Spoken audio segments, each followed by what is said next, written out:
I'm gonna let you in on a little secret. These are the 7 mindset shifts every $1 million health and fitness business owner makes. I'm Dozer, founder of the Geronimo Academy, where we help health and fitness business owners build what I call a $1 million dream business. Profitable, purpose-driven, and has the dream team inside of it, so that the owners, that's you don't need to feel like you need to escape from this business. You don't need to be burnt out, hate all that shit, right? I almost died building a business that I absolutely hated. So I know burnout, I've met it firsthand, and I'm trying to protect you guys from hitting that. I've personally built and scaled 2 fitness businesses past $1 million, and today my team has helped over 1,500 studios, it's probably closer to 2,000 now, become profitable. But I didn't start here. There were nights I sat in my gym doing admin in the dark because I didn't have the money to pay the electricity bills. There was even a day when my landlord handed me a letter doubling my rent, and I thought my business was fucking cooked. I thought it was over. That moment was a fork in the road for us. We call it the defining moment. I was either about to shut shop and let my community down, the members and everyone that believed in me, or I was going to take massive fucking action, decide that this was going to be like the defining moment,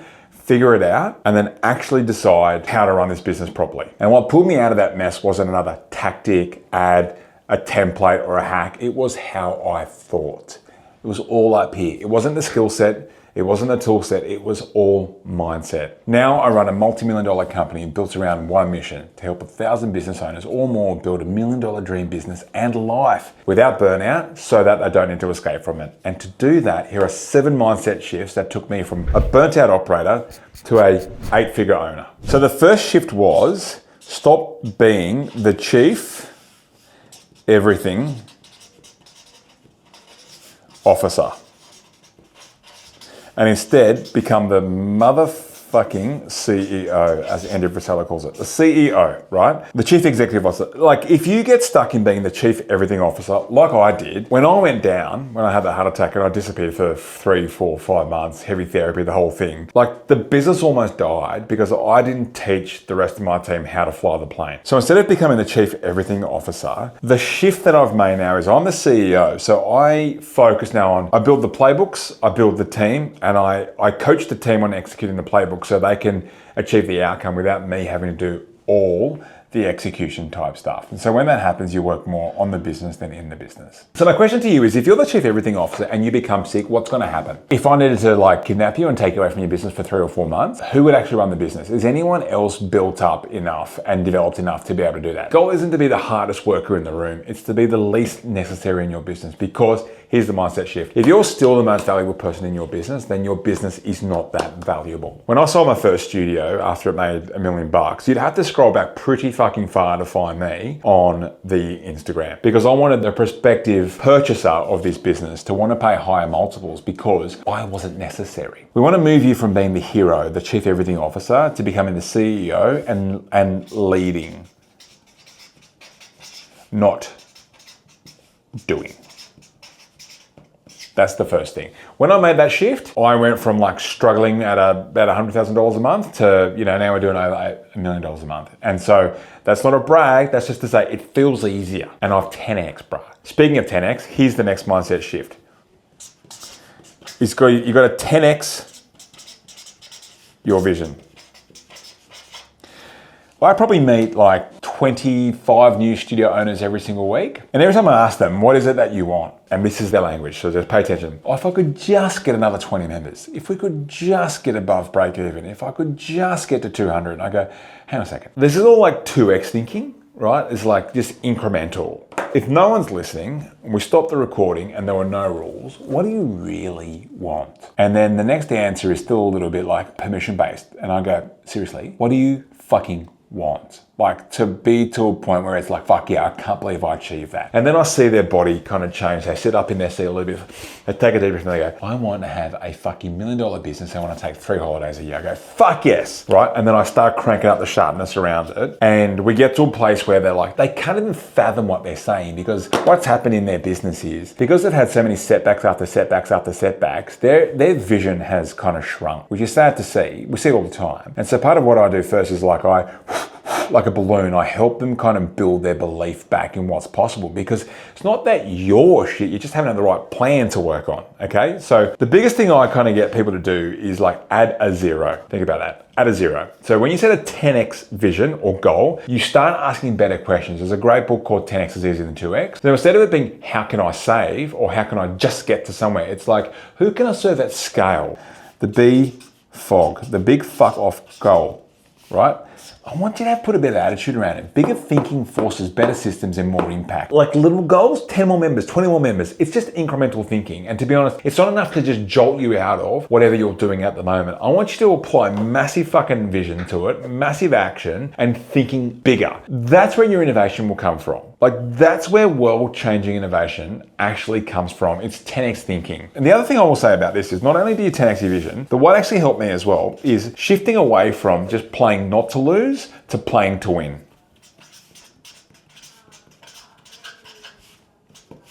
Playing to win, not to not lose. You got to think about it, right? Usain Bolt did not train for 4 years just to get to the Olympics to hopefully not come last. No one gets to the Olympics to hopefully not come last. You want to win gold. And if you're thinking, oh God, I don't know if I could do this. My question to you that someone asked me earlier on was like, why not you? Why not you? Right? If we're going to do anything, we may as well do it world class. Then the third thing became, I needed to spend more time working on the business. Not in it. I know we've heard that all the time, right? And it's such a, okay, great, mate, but how do you fucking do that, right? The first thing you got to realize is you're an owner, not just an operator, right? Owners design the game, operators play it until they're exhausted. So what I want you to do is I want you to take yourself out of the day-to-day chaos and into strategy. So you build the machine, not just running on the treadmill inside it. So here's what I actually did. I broke up my day to AM and PM. This was AM and PM. In the mornings, I would reserve that for maker time. So this is where I would literally design the business, right? So I'd look at the funnels. I would work on the ads. I would reach out to local partners.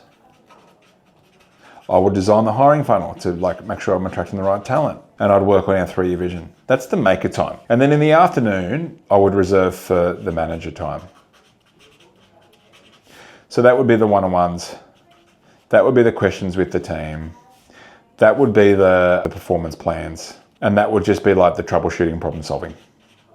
And also this was like personal wellbeing stuff in here as well, right? So that would be me going to the gym, not my gym, a different gym. I enrolled my team into this. So I said, guys, this is what I need to move to, because where I need to go from here is I'm trying to build this as a vision, and this is our mission. This is how I think I'm going to split my days. So when I enrolled my team into like, this is the design of my days now, is you can ask me whatever questions you want, but I'm going to be answering them in the afternoon. I'm going to move a lot of meetings to the afternoon. So the morning I can keep free, and I would ask you where possible to respect that so that I can keep working on the business, not in the business. And that fucking changed everything. The fourth big mindset shift was I moved from force state to flow state. I'm a big guy. If we ever get to meet in person, I'm 6'3", 100 and at the time now 103 kilos. I'm a big guy, and I like running through brick walls. So like when I used to like lead the team, it was like, fuck, we're going over there. That's our goal. That's our goal. And it was like hustle, hustle, hustle, whatever it takes. Fucking, it was scrappy. We were like pirate. That energy was great at the start. We were redlining it, and it's hard to keep redlining for long. It's hard to sustain the red line, particularly when you've got teams involved, because no one ever wants to feel like they're doing a bad job or they're not contributing. But if someone, like if we're off targets and off run rates and we've been redlining, like it's really hard to keep everyone motivated and sustained. What I realized was that was going to burn us out, and it did. The shift became when I realized that instead of trying to chase the targets based on sheer redline effort, hustle, the flow state version of that is we got there by systems. So it's actually about building the systems that hit the goals, not just hustle. We see that all the time when we meet owners and they've been pushing their business uphill for 8 years, often for no outcome. Like I think about Sarah and Louie, absolute legends of people. I wish there were more people in the world like them. Pushing their business uphill. There's like a PT multi sort of format business up in the Central Coast in New South Wales, pushing their business uphill for 8 years, right? They could only really crack about 3, 5, 8K a week. It just wasn't doing anything. Then they came and met us and we gave them the exact plan to follow with the systems, right? And the sequence. So plan, systems to install in this sequence. They went from doing 3, 4, 5K weeks to now they're doing 90K months. They've just had their 4th baby. And it's not like business is any less, because we're also in business, right? It's not also about smooth sailing, but they are now in flow state. Continually increase their revenue, and they've broken out of the jail that they were part of. And it's because the thing that they realized was, like, your goals will die without systems. Systems let your business run on rhythm, like marketing, delivery, retention, cash flow, every piece predictable and delegated. You can't delegate hustle, guys. You can delegate systems though. Systems and people, which is the delegation part.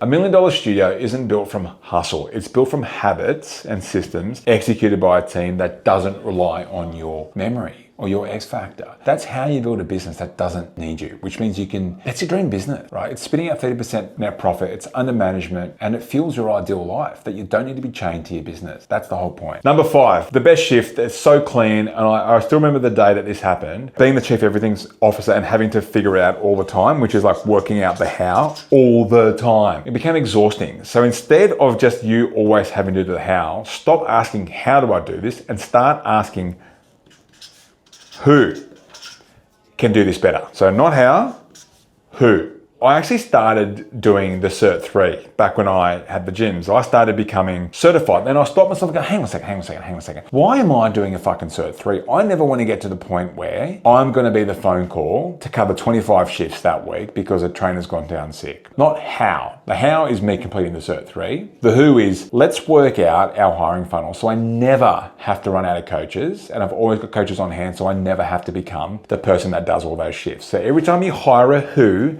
you buy back hours to think, to lead, and grow your business. People can solve. Your time is fuel. Stop wasting it on problems that a $30 an hour person can solve. Or less if it's admin, they're like $10 an hour. Instead of you always having to know the how, think about the who. Who else can do this? Number 6, this was a mindset shift. I think the biggest reason why people don't grow to the levels that I see they're capable of is because of how they feel about their problems in their business. I get coached by Dan Martell, and Dan Martell told me that the size of your business is going to be directly correlated to how long you can sit with the biggest problems for. The biggest problem that people have is that they think they shouldn't have problems. So problems exist. It's our attachment, it's how we feel about the problems that create the disruption and the distortion in the business. So problems are good. Stop expecting you not to have problems. You're gonna break systems. You're gonna lose clients. You're gonna run ads that flop, but that's feedback. That's not failure. And progress loves failure sometimes. Take the hit, extract the data, iterate. Problems are good. They're just feedback loops.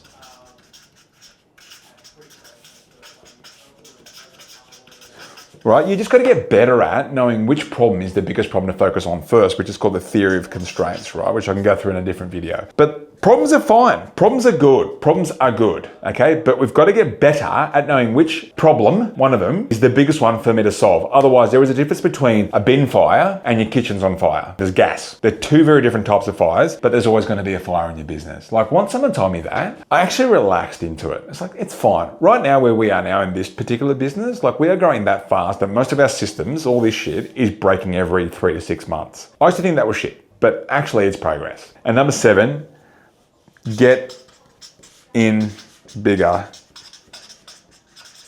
rooms.